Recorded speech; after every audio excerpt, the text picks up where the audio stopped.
Hi, friends. Tony DeWitt here, Missouri appellate attorney and a guy who likes to make the law make sense on YouTube. Here's what we're discussing today.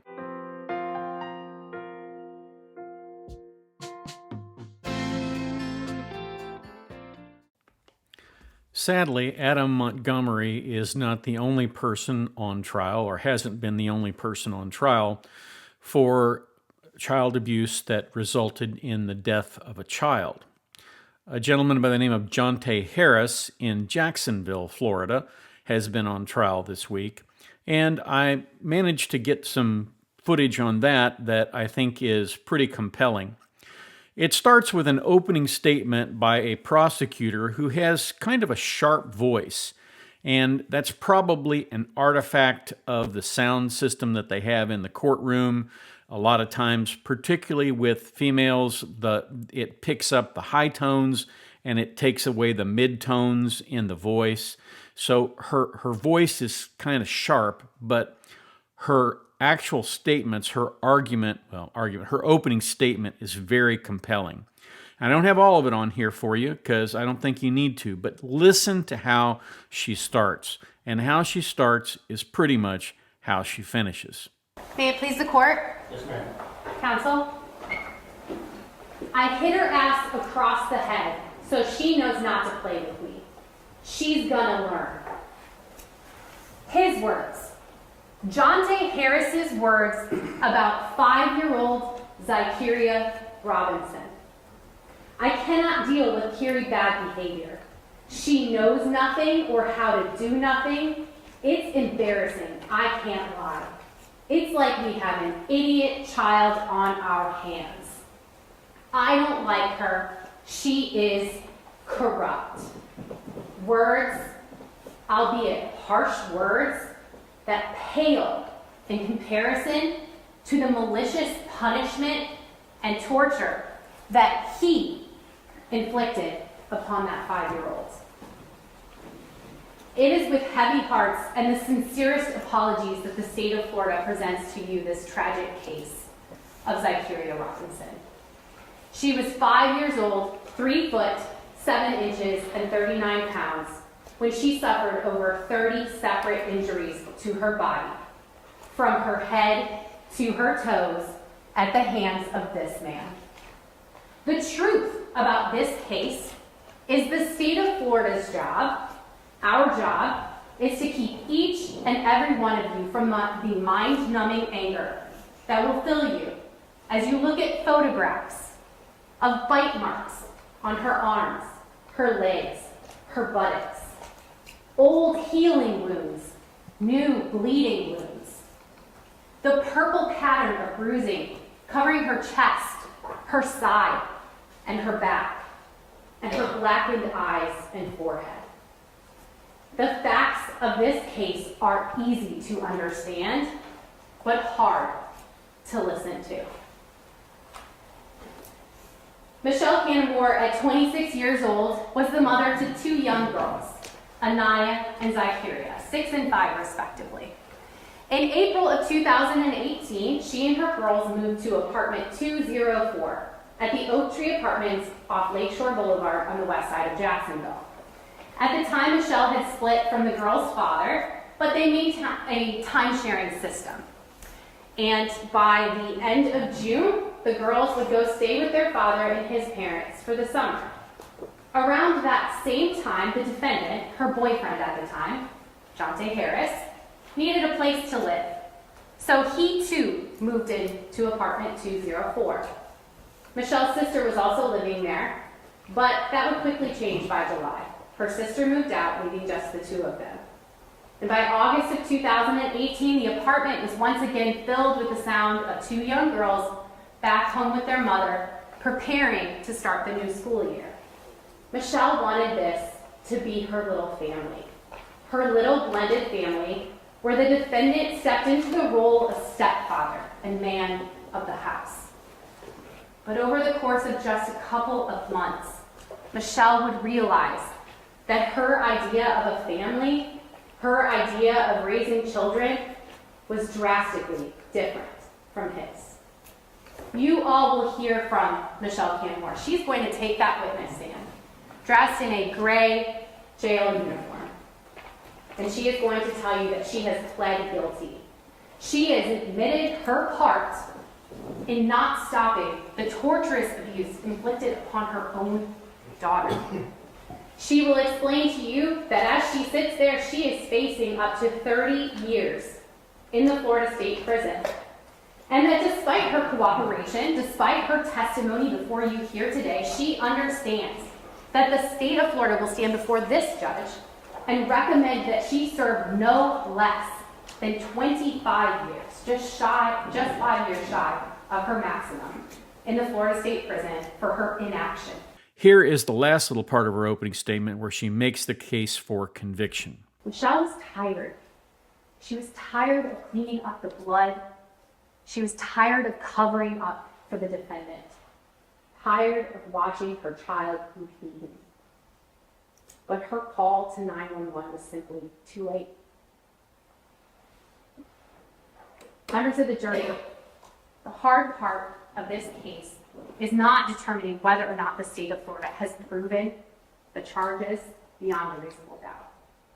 The hard part is listening to what this man did to a 5-year-old over the course of months. We're confident that as you consider that evidence, you will know in your head, in your heart, and in your gut that Jonte Harris is guilty. Well, just as in the Adam Montgomery case, the theory of defense in this case is it wasn't Jonte Harris, it was the mom. And as a result of that, that is where the defense goes in its opening statement, and it reads from a kind of a large number of different texts and everything like that. But as you can see at the end of this is really their theory. Mom did it.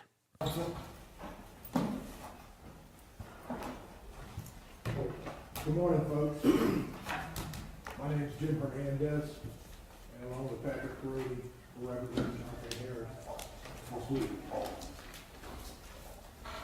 The evidence in this case will show that only 2 adults had access to Zakiria at her home. Jonte Harris and Michelle Canamore through the months of August to October. We expect the state to spend a lot of time on the child's injuries. You will be receiving pictures of the child's injuries and testimony from several doctors to the extent of the child's injuries. The defense is not disputing the fact that the child Zakiria was injured and the extent of those injuries. However, the pictures and the doctor's testimony cannot tell you who inflicted those injuries. The defense believes the evidence will show that Michelle Canamore injured and killed her child.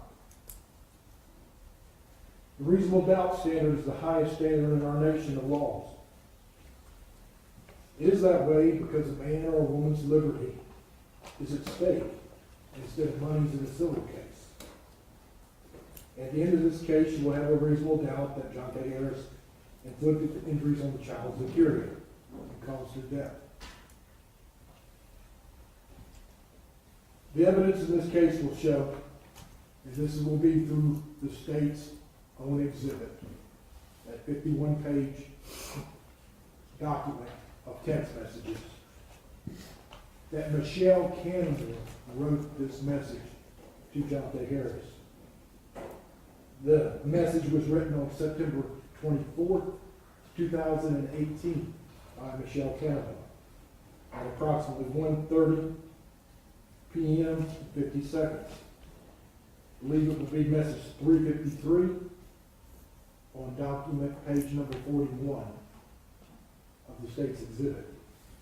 These words were written by Miss Canamore. We've gone and walked all the way home because little baby got an attitude because I took away the popcorn. The store clerk bought her. She thought she was gonna get a snack, and I'm gonna beat her red ass.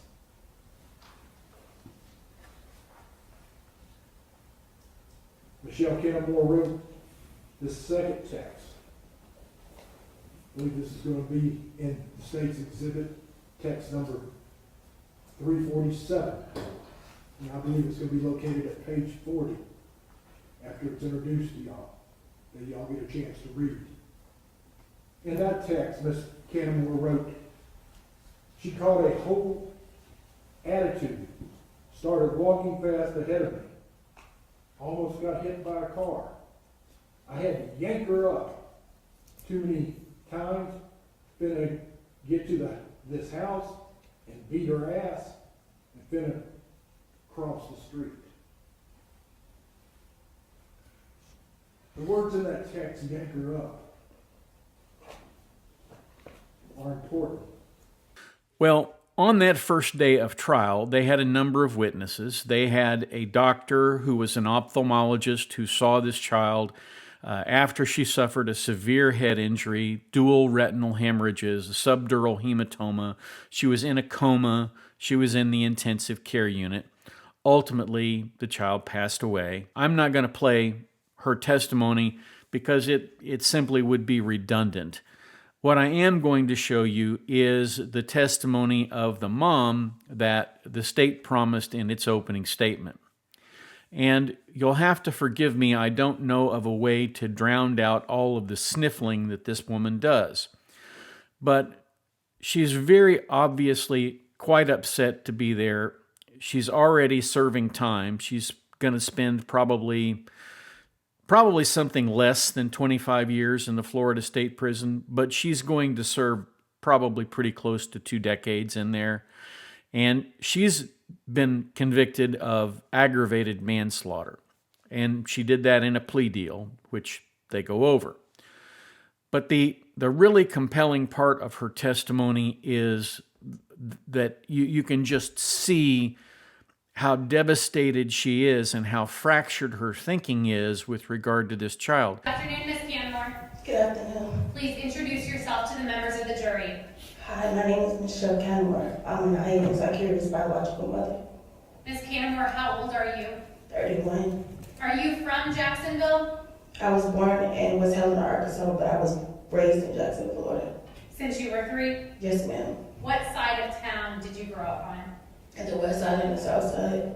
Ms. Canamore, as you sit before this jury, you're currently in custody, correct? Yes, ma'am. And you were charged with crimes in connection to this case. Yes, ma'am. Have you admitted your guilt and pled? I did. What did you plead to? Aggravated manslaughter Of a child? of a child. And is that a first-degree felony? Yes, ma'am. And you understand that that's punishable by up to 30 years in the Florida State Prison? Yes, ma'am. And you also understand that as a part of your plea agreement, the state, despite your cooperation, will recommend 25 years in the Florida State Prison. Yes, ma'am. That's just 5 years shy of the max. Yes, ma'am. Why did you pull her out of school? Because she had bruises on her. She had bruises on her? Yes, ma'am. From who? Child. Why did you pull her out?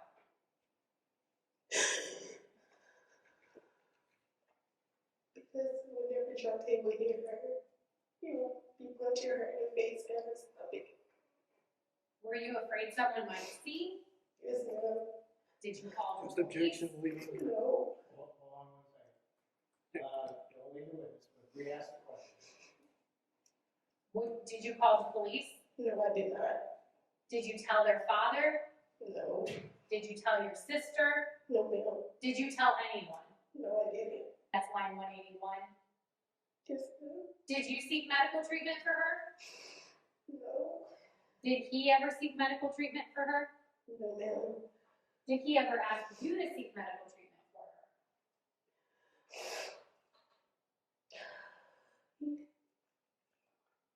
He did. You did? Why didn't you? Because I was scared. Of what? Coming in jail. It wasn't my girls. She didn't seek help for her injured child because she was afraid they'd take the children away from her. Well, if she really loved her children, that's what she would have wanted. She would have wanted them taken away from her and from Jonte Harris. But unfortunately, that's not what she did. At the end of the day, the first day of trial, you probably had everything you needed as the jury to reach a verdict in this case. And indeed, the verdict came pretty quickly on day 2. Let's watch that now. In the Circuit Court of the 4th Judicial Circuit in Fort Duval County, Florida, case number 2018 CF 10892. The State of Florida versus John J. Harris. Verdict is to count 1, first-degree murder. We, the jury, find the defendant guilty of first-degree murder as charged in the indictment. Verdict is to count 2, aggravated manslaughter of a child. We, the jury, find the defendant guilty of aggravated manslaughter of a child as charged in the information. Verdict is to count 3, aggravated child abuse. We, the jury, find the defendant guilty of aggravated child abuse as charged in the indictment. So say we all, done at Jacksonville, Duval County, Florida, Jacqueline Boss, foreperson, February 8th, 2024. The defense like jury poll. Yes, Your Honor. Madam Clerk, if you would poll the jury. And as you might guess, every one of those jurors came back and said, yes, that's my verdict. And the court accepted the verdict. Okay, Mr. Harris, if you'll welcome to the, well, you stay right there, actually, the podium's not there. So, Mr. Harris, the jury having found you guilty of the 3 charges in the indictment, the court revokes any bond previously set and remands you to the custody of the sheriff to await sentencing. It's easy to believe that justice was done here, but realistically, justice is never done in these cases because you have a helpless child that depends on its mom and dad to protect it, and dad wasn't in the picture, and mom didn't do what she should have done. You can tell by listening to her, and indeed, in the Adam Montgomery case, the moms there were not very well educated. This woman is not very well educated. One of the things that needs to be taught in high school is anger management, how to diffuse your anger, what to do, how to walk away from this. Unfortunately, that's not taught as far as I'm aware. Tragic case. I just wanted to put this out here for you because I thought it was a compelling case and that it also sort of echoed the tragedy of Harmony Montgomery. We need to do better in this country at protecting our children. And this is one of those things as neighbors, as friends, as people who pass by on the street. If you see something, say something. That's what I have for you today. Thank you so much for watching. If you have any questions, you can put them in the comments down below, or you can always email me at the address above. And I hope that whatever you do, you have just a wonderful day. And catch me down here at the beach again next time. I try very hard not to be like all those other YouTubers who open up every video by asking you to subscribe before you've even seen the content. But now that you've gone a few minutes into the content, if you find this interesting and helpful, please subscribe. I'd consider it a personal favor.